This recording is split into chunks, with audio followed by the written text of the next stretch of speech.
How we doing, guys? Welcome back to the Richie Hicks Jr. Show Sports Podcast. With baseball kind of still figuring out what the immediate future is going to bring and if we're going to have a season, with football season being done, I figured now is as good a time as any to dive into my NBA top 75 list. There were a lot of controversial guys on this list. Some were left off. And I know in some sports, people complain about recency bias. In this case, I think it's actually the opposite. I think that sometimes guys from the past, perhaps because it's so long ago,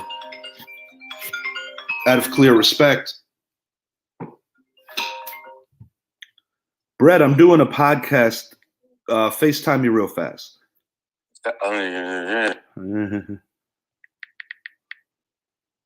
Sorry about that, guys. That's one of my frequent guests of the show, Mr. Brett Bandick. But since he wants to have the audacity to call me during the show, I'm going to call him now. I'll be right with you on this list.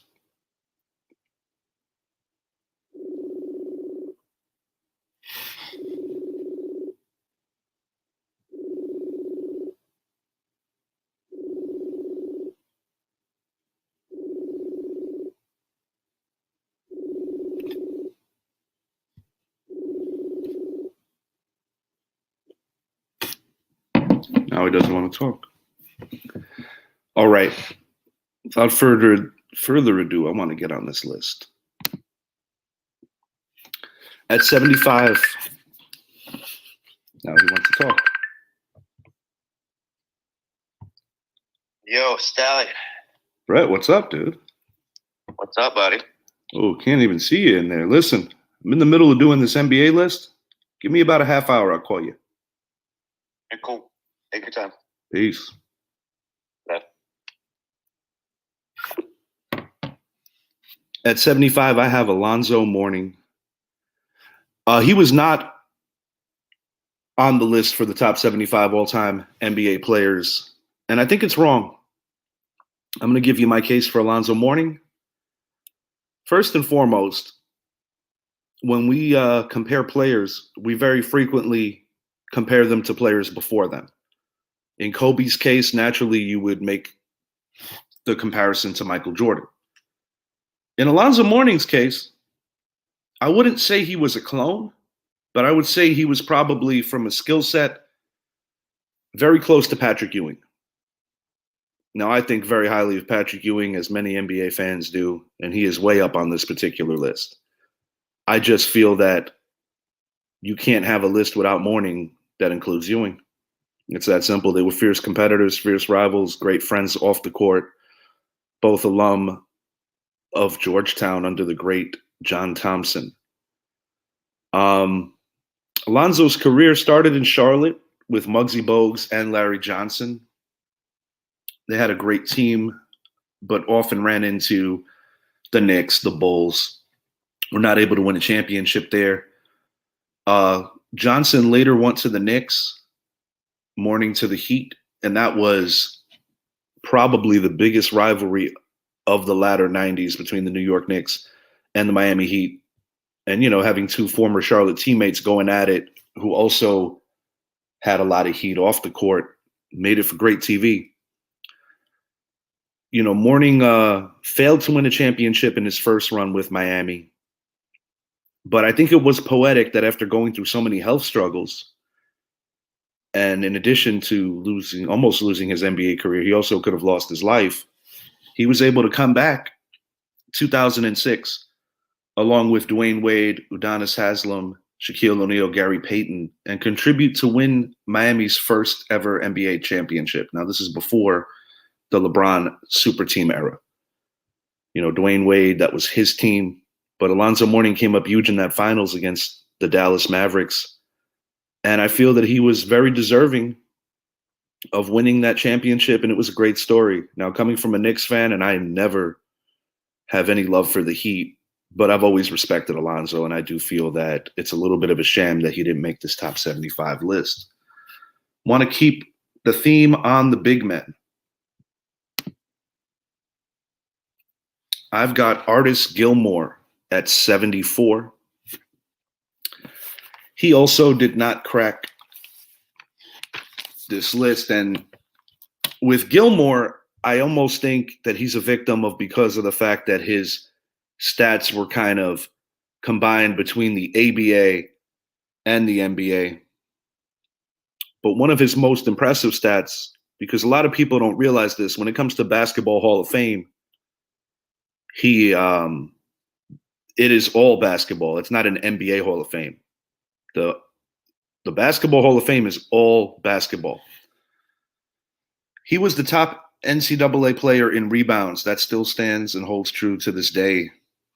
6-time NBA All-Star, ABA MVP, 1975. When people think about the Chicago Bulls, naturally they think about Michael Jordan. They think about Scottie Pippen. And years later, they would think about D. Rose. And, now what they currently have as they're trying to chase a championship this particular season. But I would venture to say that Artis Gilmore, probably the first true superstar that the Chicago Bulls had. And this is an era where big men ruled the NBA, so I do believe that Artis Gilmore deserves to be on this list, and that's why he's here. Continuing with great big men, I've got Yao Ming at number 73. He also did not qualify for the top 75 list. Unpopular opinion, maybe, that I put him up here. His career was short due to injuries. He was abnormally tall, just a huge, huge man. But I do believe that the unfortunate injuries that Yao had is probably the only thing that prevented him and Tracy McGrady to possibly win championships similarly to the way that Shaq and Kobe did in LA. I do believe that the NBA fans were cheated out of that because that could have been a phenomenal roster. As a little side note and a side joke, well, it's serious, not really a joke. My good buddy Brett and I, we always have a lot of 2K tournaments. And the Houston Rockets Legends team has always been my go-to. And you're talking about a team that features Hakeem Olajuwon, Tracy McGrady, Moses Malone, this man right here, Yao Ming. Yao brought a very interesting dynamic to the league. He had the finesse of a shooting guard on certain layers with his beautiful shot, but he could also get down and dirty. One of the few players that I can honestly say out-physicaled Shaquille O'Neal. That was different, to say the least. It was really interesting to see anyone have the ability to do that to Shaquille O'Neal. And Yao was able to do that. Now, granted, it was in a short sample size, but I do believe that if you take away the injuries, Yao Ming would have made this list with ease. I mean, he is a Hall of Famer, but I also believe that the Houston Rockets would have won multiple championships with the 1-2 punch of McGrady and Yao. Switching it over now, I got my first point guard on this list. Another man that did not make the top 75. This one, I guess you could call it recency bias. I do think that sometimes sports writers, fans alike, forget about certain players. I recently mentioned Alonzo Mourning, and you can't really talk much about Alonzo Mourning without this man, Tim Hardaway. Second stanza of his career, he was a great member of the Miami Heat, once again contributing to that phenomenal rivalry between the Knicks and the Heat. He was their point guard, great facilitator, one of the sickest crossovers you will ever see. Later in his career, I think he concentrated more on just having a better turnover differential. Earlier on in his career, he was a member of the very famous Run TMC. Golden State Warriors, just an exciting club back then. Mitch Richmond, Chris Mullin, Tim Hardaway. They were phenomenal. And, another case of probably playing in the wrong era where they maybe could have won multiple championships. But I do believe that Tim Hardaway got ignored here. I wasn't a fan of it. And I've noticed on this 75 list, they kind of kept guys from way, way back in the day, whereas other guys who I think earned their stripes didn't get there. And I understand it, every 20 so years they add another 25 players to this list.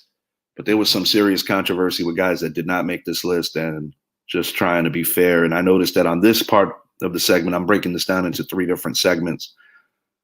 But 75 through 50, I feel you have a lot of players that should have and didn't get it. There's no worry here. This guy didn't make the top 75 list. I'm talking about Mr. Bob Petit. First league MVP. Now, when you think about league MVPs, obviously Michael Jordan has a ton. Magic Johnson has a ton. There are a lot of players.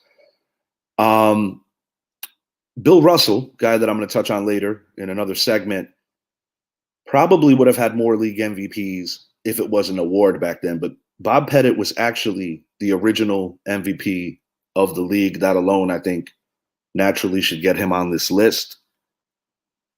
He played with the Hawks, who currently are in Atlanta, but formerly Milwaukee and St. Louis. Another interesting stat with Bob Petit here, 4-time NBA All-Star MVP. That's impressive. Don't really think there's any more reasoning to explain why he's here. At number 70, I've got Dame Lillard, and I just realized I spelled Dame Lillard's name wrong. Sorry about that. Lillard, phenomenal talent in today's NBA. He's been able to go at it with the best in the league. I do think in order to win a championship, though, he might have to leave Portland. That is the one true thing that I think is holding back Dame Lillard from not only being more of a household name, but being a champion. He's put in his time in Portland. I just don't see a championship in his future, and it would behoove him to get out of there while he is still in his prime. At 69, I've got Kyrie Irving. Also, now Dame did make this list. Kyrie didn't. Kyrie's not exactly the most popular player off the court. There was a lot of controversy regarding him with not wanting to get the vaccine. Me personally, like him or not, I think that should be a personal choice. But in New York, given the way that New York was hard hit and him being a member of the Brooklyn Nets, he chose to not get the vaccine, and he surrendered pay and surrendered games by doing it. As far as a player goes, he's linked to LeBron James no matter how you cut it. In a similar way to how Scottie Pippen would be linked to Michael Jordan, I feel that if you're talking about early LeBron, Cleveland LeBron, there's no LeBron without Kyrie. Kyrie was just as instrumental as LeBron James was, knocking off the greatest regular season Golden State Warriors team to win Cleveland's first championship. This was in LeBron's second stint in Cleveland. Huge comeback, down 3-1. The Warriors team that year had broken the Bulls' previous record of a 72-10 season. Phenomenal. They were able to knock them off. Kyrie Irving, currently in Brooklyn, started out as 1/3 of a super team with James Harden and Kevin Durant. Recently, Harden was traded to Philadelphia for Ben Simmons. I think it's only a matter of time until Brooklyn wins championship with the 1, 2, and now 3. Mainly talking about Kyrie and Durant. It hurts me to say that because I'm a Knicks fan, and the Knicks, unfortunately, nowadays are second fiddle in their own city. But you got to give the man his due. Kyrie Irving is a phenomenal talent and also a student of Kobe Bryant. He was very close with the late, great Kobe Bryant. Former teammate of Kyrie Irving. Got to go here, James Harden. He did make the 75 list. Another player that's very controversial. This stage of his career, I think a lot of fans and NBA personnel around the league alike feel that Harden is there for his pay now.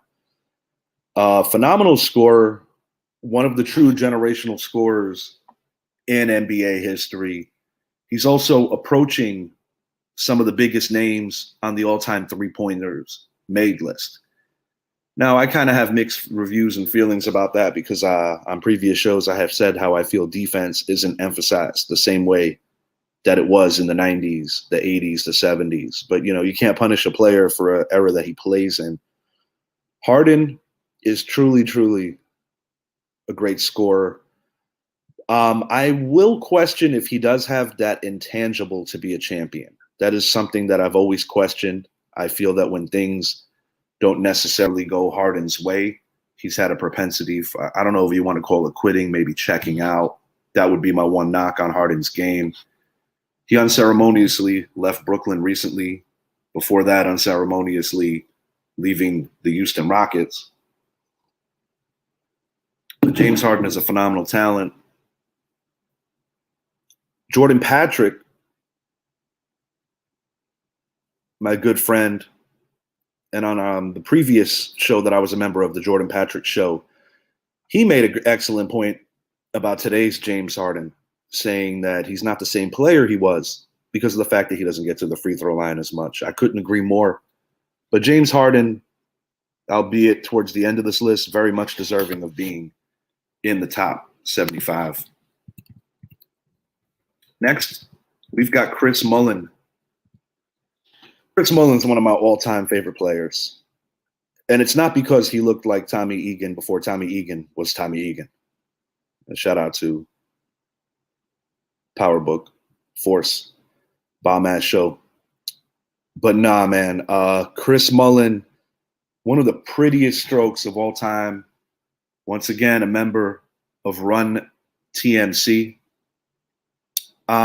He was not listed on the top 75 list, which I think is a little egregious when you take into consideration that this man was on the original Dream Team.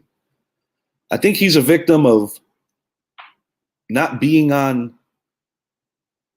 an NBA championship roster. I think it's as simple as that.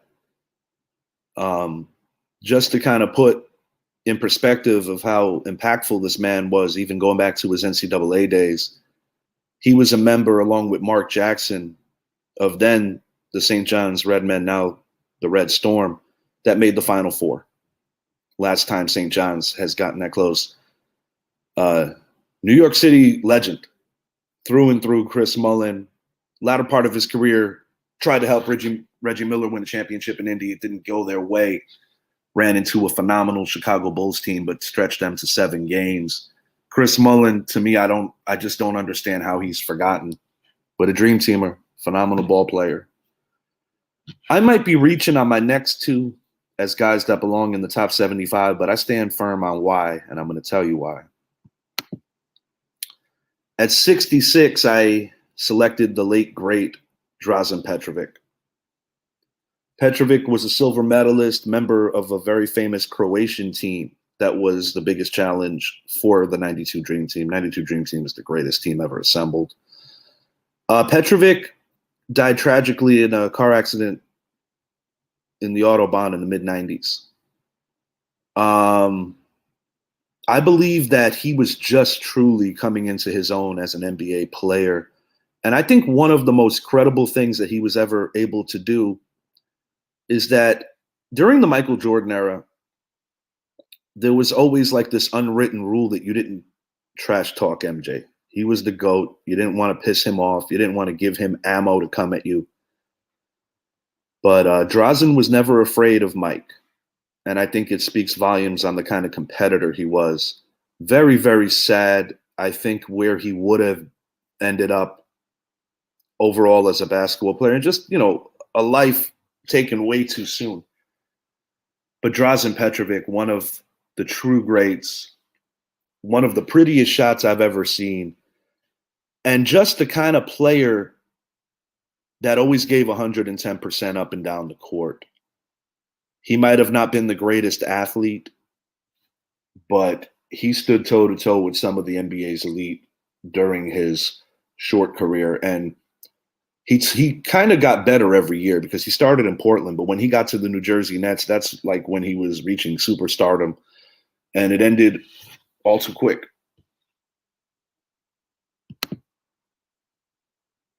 Another great player that was also taken from us way too soon.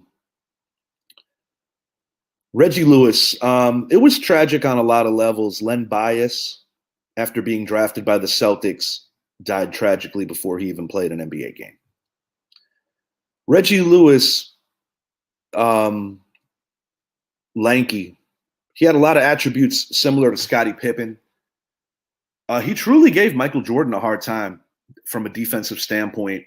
And he came into the league towards the tail end of Larry Bird's career. And I think things were all lining up for Reggie Lewis to be the next great Celtic. His number 35 is in the rafters in Boston. During the 1992 playoffs in a game against the Charlotte Hornets, he collapsed on national television. It was very scary. And that was the first indication that Reggie Lewis had a heart issue. There were conflicting stories from various doctors. I do think that Reggie Lewis deep down knew that he probably was risking his life continuing to play basketball. But I think his love for the game and his want to make sure that he was a super provider for his family is essentially what he died for. I can't think of a more admirable NBA player. Great community guy off the court, just taken way too soon. But I think it's only right that Reggie Lewis gets his roses and makes this list. Again, a short career, but I have to base it on how good he was when he was with us, and he was awesome. Carmelo Anthony, guy I'm very familiar with. I'm a diehard New York Knicks fan. And Melo was a member of the last Knicks team that truly had a chance to win a championship. 2012 Knicks played the Miami Heat very well that year, splitting the regular season series along with Amare Stoudemire, Tyson Chandler, Jason Kidd, the 1 year that he played with the Knicks. They were a legitimate title contender. Unfortunately, Melo hurt his shoulder in the second round against Indy, and the Knicks were kind of unceremoniously dumped out. Melo, one of the true all-time great scorers, going back to his Syracuse days, helping the Syracuse Orange win a national title as a freshman. He's played on Olympic teams. He's been around. Currently a member of the Los Angeles Lakers, and he was in the very famous draft class, which included LeBron James. And Dwayne Wade, for that matter. Just one of the true greats. If there's a knock on Melo's game, he's never really been known as a defender, but from an offensive standpoint, not many are better. It's unfortunate. I really thought that when he came over to LA, they had a legitimate shot to win the championship, but it's just not working with all the pieces they got there.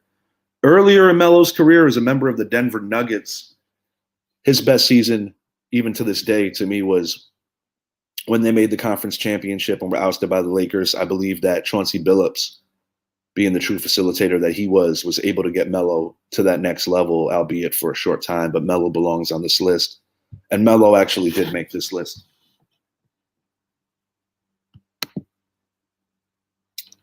One of my all-time favorite ball players, Tracy McGrady. I think McGrady is a victim of always being in the wrong place at the wrong time. Going back to his beginnings with the Toronto Raptors, where he had an opportunity to play with his cousin Vince Carter, I believe that, he took the money, went to Orlando, got a max deal. But that very year later, Vince was a game away from the Eastern Finals, and this was without Tracy. Tracy was coming off the bench and just, pushing as a six-man, one of the elite six men in the league. Looking back at his career trajectory, I kind of wish he would have stayed in Toronto. I think he and Vince might have won championships together. When he got to Orlando, Grant Hill, who was their big free agent signing, just could not stay healthy. And it really derailed Orlando's chances of winning anything with Tracy. And to my previous point about him being in the wrong place at the wrong time, he ended up going out to Houston to join forces with Yao Ming. Once again, the injury bug not only followed Yao Ming, but also Tracy. Meanwhile, the team he left behind, the Orlando Magic, went to the finals. And I say to myself, what if Tracy was a member of that team? A phenomenal scorer, just a smooth player, one of the greatest offensive scorers to ever play the game. I would say he's underrated on defense. I think sometimes he gets a bad name about not having the best defensive prowess. I think some of that's a little overblown. With his height, you know, he had, you could compare him to a couple of different players. Because from a scoring standpoint, you can put him in a conversation with a guy like Kobe. Just an all-around game standpoint, filling up the stat sheet, you know, a guy like a Scottie Pippen. Guy had phenomenal athleticism. Unfortunately, once he got to Houston after some superstar years, just the injuries caught up to him. And towards the end of his career, kind of stuff that you don't really want to remember when he was a New York Knick, but on his last leg. But Tracy McGrady, you know, true legend and definitely deserving to be on this list.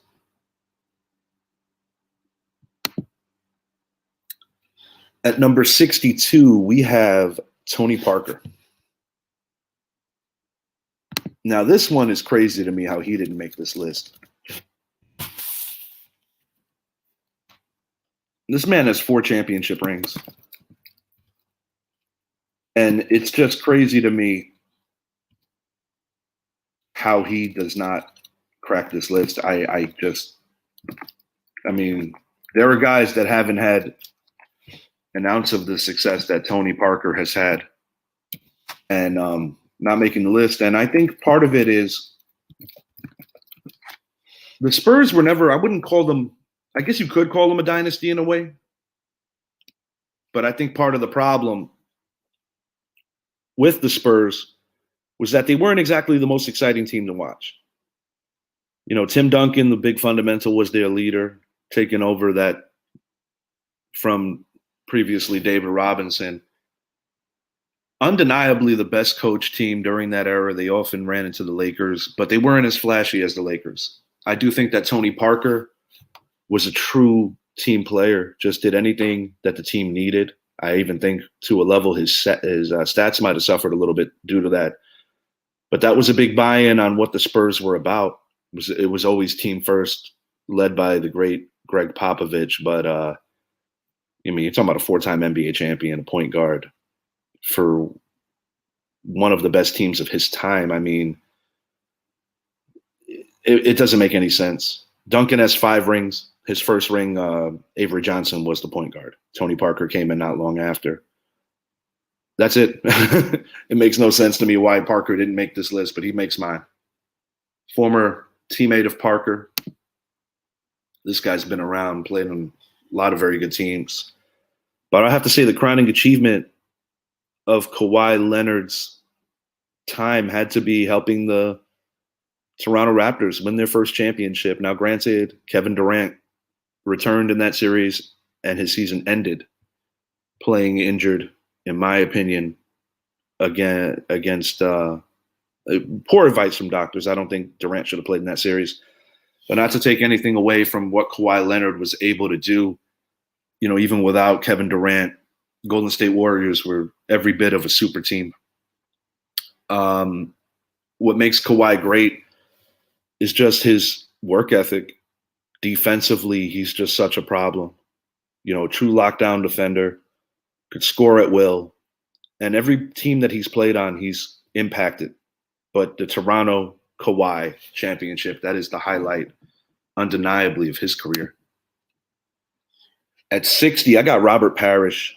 Very underrated center to me. NBA champion 3 times over with the Boston Celtics, team that featured Larry Bird, Kevin McHale, Dennis Johnson, and aging Bill Walton coming off the bench. It's a great team. And the reason I said that the Chief is underrated is because, once again, maybe not the flashiest game, but this is a man that toe-to-toe with the great Kareem Abdul-Jabbar in multiple NBA finals. I think that rivalry captivated the country and really helped get the NBA to where it is today. Yeah, he made the All-NBA 50 back in the 90s. He also made this list. Very much deserving. Just an imposing figure on the court. Inside, nothing was ever easy going in against Robert Parish. And I do think that he also gets overshadowed because of the phenomenal teams that he played on. He was also, people forget this, he was also a member of Michael Jordan's Bulls back in the day, where he won more championships after his Celtic days. He was way past his prime at that point. I think he was more like a teacher on the court at that point, but phenomenal career, Robert Parish. Paul Pierce, keeping it with the Celtics, the truth. One of the true great Celtics, number 34.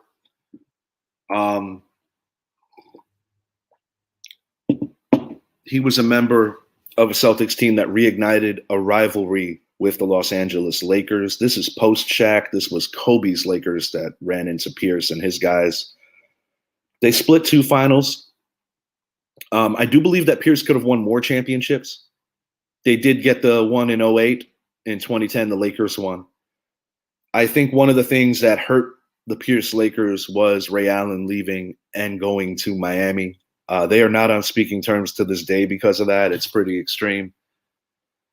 Paul Pierce, just a great career through and through. Having said that, though, I do believe that the best player on that team was Kevin Garnett. And I might even go as far as saying the second best player on that team was Ray Allen. But Pierce was the first one there. He went through some hard times in Boston before finally being able to reach that championship stage. I got Bill Walton at number 58, in addition to being a great voice for the NBA for so many years. He was also one of the elite centers. A lot of people only remember him later in his career when he was on the bench in Boston, being a contributor to a phenomenal team, just a team with a lot of depth. But on most people's list, if they don't have Bill Walton in their top 10 centers, then they need to watch a lot of YouTube. But that's why he makes my list. Next, we got Wes Unseld. Now, bear with me here. This is very much before my time, but want to make sure I give this man his proper due. He's one of only 2 men to win a Rookie of the Year and a League MVP in the same season. I'm talking about 1969. He was a Finals MVP in 78 in Washington with the Bullets, formerly the Bullets, they're now the Wizards. He also coached that franchise later in life, but Wes Unseld, one of the true greats in NBA history, and that's why he's here.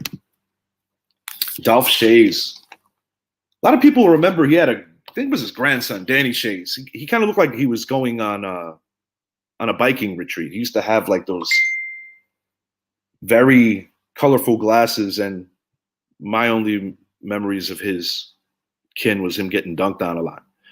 Dolph Schayes, however, New York through and through from the Bronx, just a great, great player. Got some stats for you here. He attended NYU. And what is interesting here, because a lot of people forget that the NBA was not the only thing in town in terms of basketball leagues, but he was actually drafted by both the New York Knicks and the Syracuse Nationals, but chose to play with the Syracuse Nationals, who were not in the NBA, they were in another league, because he was making almost twice as much as what the Knicks were offering. 12-time All-Star. Phenomenal. And he made all 3 tiers of these top teams. The NBA has done these top 25, 50, 75 teams over the years. He's made all 3 of those teams. Truly a phenomenal player. And it was always interesting how he was always able to keep his career in New York. True legend. Speaking of legends, I'm talking about the voice of the New York Knicks here. A lot of people will recognize Walt Frazier because of his eccentric outfits. Man has always had a great nose for fashion. But once upon a time, he was a great point guard for the New York Knicks and is actually one of the last links to a Knicks championship. He was their point guard back in the 70s, 70 and 73, two Knicks teams that defeated the Los Angeles Lakers in that era. Los Angeles Lakers team led by Wilt Chamberlain. He's the voice of the Knicks. Just really the facilitator of what made that Knicks team so great. You know, the iconic images of Willis Reed coming back from the injuries. Clyde Frazier, in my opinion, the greatest Knick is Patrick Ewing, but if anyone wants to say it's Walt Clyde Frazier, I have no issue with anyone saying that. But he makes my list at 55. Another point guard, Steve Nash. His career didn't get off with the biggest speed. But by the time he arrived in Phoenix, he really elevated his game. Back-to-back MVP. There was some controversy with regard to that because he did beat out Kobe Bryant a couple of times. And the fact that Kobe only has one league MVP, I think that's a little egregious. But I don't want to take anything away from the man, Steve Nash, currently the coach of the Brooklyn Nets. You know, just the run and gun Suns, Mike D'Antoni's offense, they were a lot of fun to watch. Unfortunately, we're never able to get over the hump and really get past either San Antonio or the Los Angeles Lakers. But Steve Nash has his place in history as one of the true great NBA players. Originally from the guy was insane. And, you know, but I do believe that their run and gun style ultimately just couldn't go blow for blow, punch for punch with the more physical teams like the San Antonios, who were featuring guys like Tim Duncan, big ball players, or even over in LA when they still had Shaq and Kobe together. But, you know, a lot of great players don't win championships when they run into, I wouldn't call the Lakers a super team, but a super duo. And I guess you could say the same with the Spurs on a lot of levels. But Steve Nash belongs here. And that's why he's here.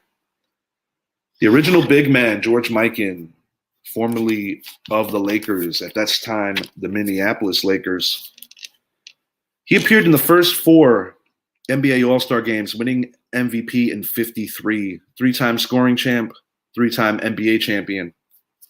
Just to kind of give an idea of how respected he was in Laker country, the great Shaquille O'Neal actually paid for this man's funeral services. He truly is the original big man and kind of set the tone for a lot of big men to come after him, because prior to the Michael Jordan era, the NBA was pretty much running through the centers. At 52, I have Ray Allen, formerly of the Miami Heat, Boston Celtics, Seattle Supersonics, and originally Milwaukee Bucks. He's also Jesus Shuttlesworth. Did a hell of a job on the big screen opposite Denzel Washington. It was loosely, in a lot of people's opinions, based on the life of Stephon Marbury. But it was really a cool movie, and I was actually in New York when they were filming some of that. As far as the player goes, originally from UConn, Ray Allen, in my opinion, prior to Steph Curry, was the purest of three-point shooters. His athleticism left him post-Milwaukee. He got very close to winning a championship with the Bucks. Ultimately was able to contribute with the Celtics and then with the Heat later in his career as a role player, as a third or fourth option. But in his prime, no one was better than Ray Allen. Just a phenomenal three-point shooter. In my opinion, a better three-point shooter than Reggie Miller, more complete. Him and Miller were awful close in terms of what they brought to the court. But yes, as his athleticism gradually left, I think he leaned more on his perimeter game, and it worked out for him because Ray Allen was able to last in the league for a very long time, but one of the true greats, and I'm happy that he made this list. Russell Westbrook is an interesting one here. Currently a member of the Los Angeles Lakers, previously younger in his career, a member of a big three that they had cultivated in Oklahoma City with the Thunder. Unfortunately, they were not able to beat the Golden State Warriors that season. They did take them to 7, and then the team kind of disbanded with Kevin Durant joining forces with the Warriors, and little by little, everyone left. But his prime, and well, he's still in his prime, but I would say he's most known for his time in OKC. True stat stuffer. I mean, the guy is like the walking triple-double, but the knock on his game is that people question if he makes his teams better. From an individual standpoint, Russell Westbrook does a little bit of everything. But what I've noticed, if I'm going to critique his game, is that if he's not the main option, it doesn't seem like it works. And I do believe that even in Los Angeles, that has been an issue. Sometimes all the talent in the world doesn't provide you with the team aspect. So I would say that if there's any knock on Russ's game, that would be it. But a phenomenal scorer, a fun guy to watch, very much deserving of being on this top 75 list. In this first segment, last but not least, at number 50, I'm going Kevin McHale. A power forward, Boston Celtics. I would have him in my top 5 to 10 all-time power forwards. Not as dynamic or as strong as, say, a Karl Malone or a Charles Barkley. Fundamentally sound. And in my opinion, the perfect player for those Boston Celtic championship teams. You know, when you look back at some of them games from that era, it's not as flashy or as athletic as some of the stuff you see now. But I do not want to dilute how good of a ball player Kevin McHale was, serving predominantly as a third, sometimes fourth option for those great Celtic teams. But when called upon, he was always in championship mode and always ready to contribute. I do think he's also one of those recency bias things that he does get forgotten sometimes, because when people think about the Celtics, outside of KG, Truth, Allen, from the newer guys, you know, naturally people think about Larry Bird. I do think McHale sometimes gets forgotten, but one of the true great power forwards, I'd probably have him around 5 or 6 in all-time power forwards. Just, you know, walking fundamental. And again, not even like the same footwork as, say, a Tim Duncan, but definitely making the cut. Yeah, this was a list that I really took a lot of time on, because I believe that, you know, if guys are before my time, I got to put in a little extra work and remember that, you know, it's okay to Google some of this shit and to really see where these guys belong. But I named about 5 or 6 guys that didn't make the All-NBA 75 team, and I did extract a couple of guys too. But I hope you enjoyed this. Hope I wasn't too boring. I love going into these lists, and especially now, like I said, with the absence of baseball, this was a lot of fun. I really enjoyed this, and I'm going to be back in a few days to continue on this list. I actually have all my guys listed right here with a ton of facts, and I'm probably going to really dive in a little deeper when we get into that top 25 range. You know, I didn't want to put too much time on each player, but wanted to make sure everybody got their roses. Logo coming soon. Hope you guys have a great rest of your Monday. Take care. And please subscribe on YouTube.